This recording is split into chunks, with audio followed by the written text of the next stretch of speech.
Hello friends, welcome back to my channel, and today I'm ranking all of Elton John's studio album covers in order from 30 to 1. Now I'm only looking at his studio albums, so no other albums, concert albums, compilations or collaborations. And I'm purely looking at the artwork for the front cover. So this is nothing to do with the music at all, although I will take into account the mood of the album itself. I'll look at just the artwork of the cover, unless it's a picture that goes across the fold, either of the CD booklet or of the album cover itself. So I will take that into account as well. I'm not including the lockdown sessions, which, as you know, we're waiting excitedly for and should be out in just a few days. So let's get going. So here we go, and at number 30 is 21 at 33. A very simple cover of two hands playing cards. One's got 21, one's got 33. There's nothing about Elton on this, and as you'll know if you've watched my videos, I have criticised the title of this album as well. I think it should have been called Two Rooms. So it doesn't really do anything for me. That I suppose it's quite catchy. Some people like it, but it's not one of my favourites. Now 29, I can see you reaching for the keyboard as I speak, but it's going to be Caribou. I've always disliked this album, I think. This cover, I'm just talking about the cover, of course, not the music today, but it's Elton in front of this fake background picture. It looks as if it's been done in a photographer's studio. And he's got these enormous trousers on as well that almost go up to his chest or something. But again, he looks happy, which is great, but it's almost like one of those old 3D photographs, isn't it? You should wear special spectacles for. That's at 29. 28 is The Fox. Now, it's an intriguing cover, this, and Elton does make an appearance, as you see on the TV screen there. And of course, we have got the fox. It just doesn't do much for me, this. It's a little bit dull. It doesn't really tell me much about what I'm going to find inside the album, or it sets a mood. So that's at number 28 for me. Number 27 is my recently reviewed leather jackets. Kind of an Andy Warhol effect here with this repeated picture. We get that 16 times there in different colours. Well, what does that tell us? There's nothing about Elton really on here. I'm not even going to mention the terrible photograph on the back of this, but that's my number 27. And 26 is going to be The Diving Board. Again, it's an album I enjoy the music of, and of course it has got a diving board on that. But what does this really say, this album picture? Again, nothing really about Elton on there. Does that draw you in, that picture, in any way? It doesn't really for me. So that's my first five, my bottom five, if you like. Okay, now on to number 25, and that is Victim of Love. Of course, Elton's unfortunate disco album. It's a fairly intriguing picture in a way. It does draw you in there, and I think there's something to be said for that cover. It's of its time, of course, but it's not too bad. And there's a colour version on the back there. Number 24, I'm putting The Big Picture, which is this sort of crazy picture of Elton in a way, made up of a lot of broken glass and circles. Okay, it's him. It doesn't really tell us much about the music, but it's fairly striking. I quite like the colour scheme they've got going on that one.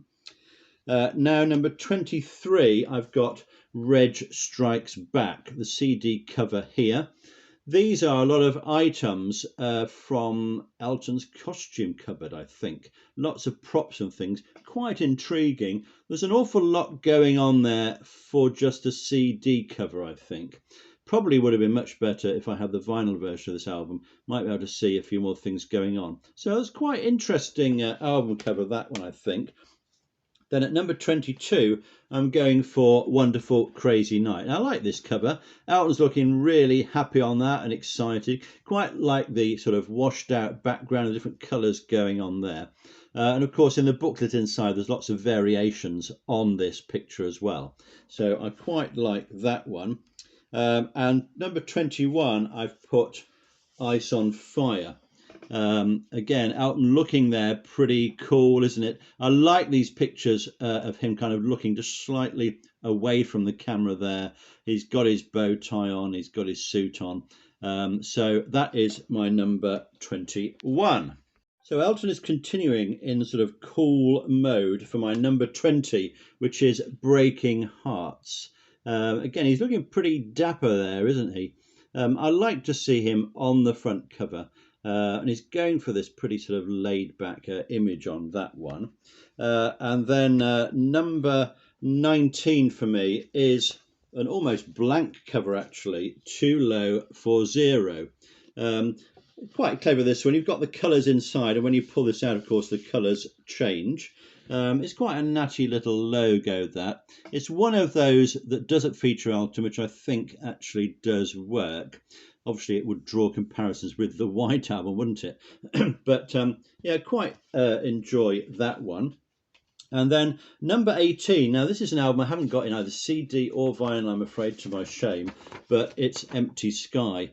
And that's a pretty good early sketch of Elton, isn't it, at the piano there. Simple format, just the title across the top and the picture. It's the kind of thing you would have on a debut album if you're introducing yourself and your music to people. So that's at number 18. Number 17, I've put Rock of the Westies. I quite like this picture of Elton. He's looking pretty relaxed there. It's a controversial album that some people like this and some people don't. It's one of perhaps the lower albums for me, but I do enjoy that cover there, and the rings he's got on as well, one of which looks like a keyboard, doesn't it? So that's I've got at number 17, and then number 16 I've got Sleeping with the Past. A nice mood shot there of Elton. He's sleeping. The album's about sleeping with the past. Well, there's lots of lively numbers on that. Pretty stylish cover there. I like the colour. This is black and white, and then this lettering seems to go quite well with it. Now on to 15, and it's the Lord of the Manor here, because it's a single man. Here we have Elton standing in front of this stately home, looking pretty magisterial, look a little bit like a funeral director as well, actually. But it's quite a stark image, that one, quite powerful. I quite enjoy the lettering as well on this one. And of course, that was my first album that I bought of Elton, so it kind of has a special place. Number 14, we have the Versace designed The One there. Elton framed quite beautifully on this one. Again, looking pretty relaxed there. It's a nice looking cover. The back cover also complements it really well, although that's not our criteria for today. Then at number 13 is Jump Up. Now, I've always liked this album cover. Again, this was one of the early ones that I bought. Elton there, again, looking stylish and relaxed and pretty cool. The front cover much better than the back cover, I think. But he was going for this look. And I like this sort of crazy artwork around the outside here. The font there is one, of its time, obviously. But, all together, you can see this is an 80s album. But it works pretty well together, I think, that one. Number 12, I've got Blue Moves. Now, this is a painting called The Guardian Readers. It's in blue, isn't it? It doesn't tell you anything about Elton, but it does strike a mood, and that mood carries through on some of the music on this. It's one of my favourite albums, Blue Moves, and I like that. I like that cover. I like the mood, and of course, it just draws you in. What are those people doing on that cover? And number 11, I've gone for a very simple cover, maybe Elton's simplest, but it's Made in England. Now, it's just a photograph of Elton, nothing more, nothing less, but it just works, doesn't it? And notice the confidence of this, because there's no writing on the cover, is there? There's nothing there saying this is Elton John, nothing saying the name of the album either. You've got to look down the spine for that. And yet it's saying, this is an established artist. He's confident in what he's doing, and he's produced a good album. So it's a pretty good picture there, I think, of our man Elton as well. So that takes us down to number 11. So the question is, what's going to be in the top 10? Okay, number 10 is going to be The Captain and the Kid. We've got Elton at the piano here. We've got Bernie Taupin, presumably it's him on the horse there. We can't really see. I like the juxtaposition of the two characters on there. Bernie very into his Americana, his American lyrics, and that filters through into Elton's love of music as well, and their love of America. So I think that works pretty well actually, and it's quite intriguing, and it's carried through in the songs as well. There's a song by that name, but of course all the tracks really on the album are about the two of them. So that's number 10. Number 9, I'm going for Honky Chateau. This is an album I still haven't reviewed yet. It's my only one from the 70s I've got to get back to. Elton in really serious mode there, looking very thoughtful, but it's a thoughtful album in many senses. And I think that's quite striking, actually. He doesn't really need to do much more than that. There's enough there to draw us in. So pretty good album cover, that one, I think.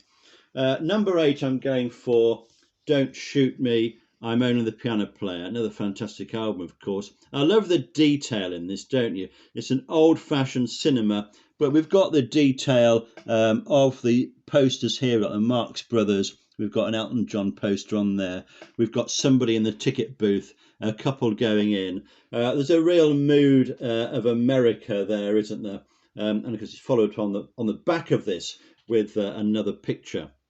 But that's a good album cover, isn't it? I think you've got to agree on that. Well, it's up to you, of course. You may not agree at all. But anyway, let's go on now to number 7. Now, I'm cheating a little bit here because it's Peachtree Road.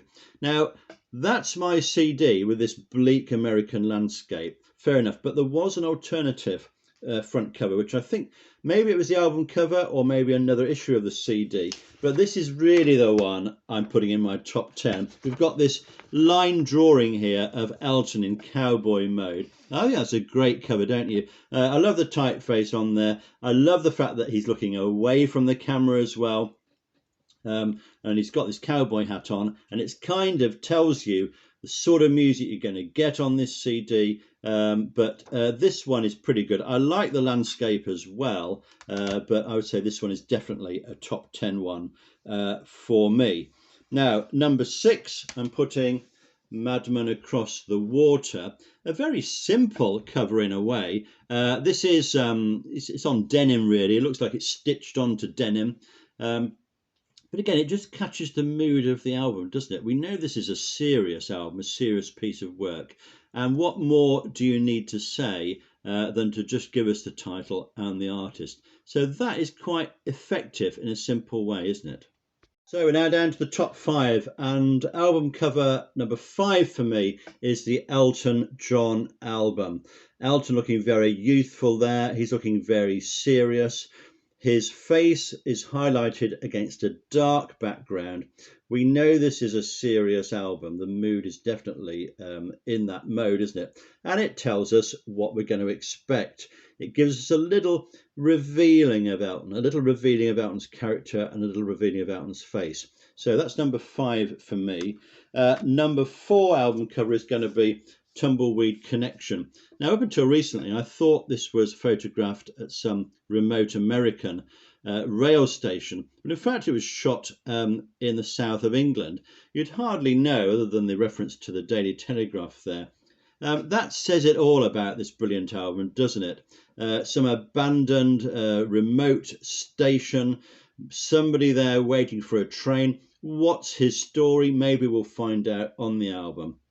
This is a concept album for me. All the songs are in that mode, and it's a fine piece of work, isn't it?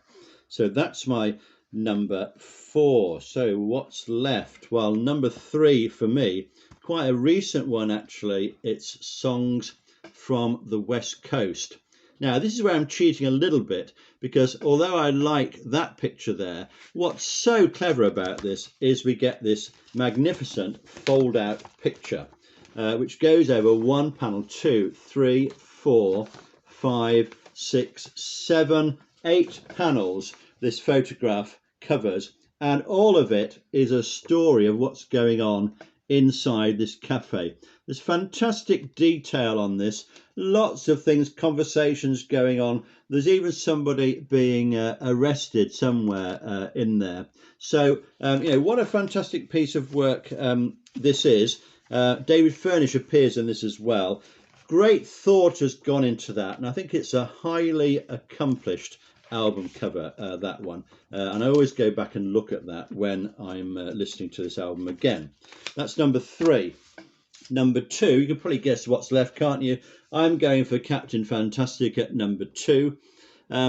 Probably fairly influenced by the Beatles' Sgt. Pepper album, I suppose, but we have this wonderful artwork here, so much detail, so much going on. Every time you look at it, you see something different. It's like a sort of a comic strip almost, in terms of this lettering and the colours going on there. But, you know, considerable amount of thought and preparation has gone into that album cover there. So that's my number 2.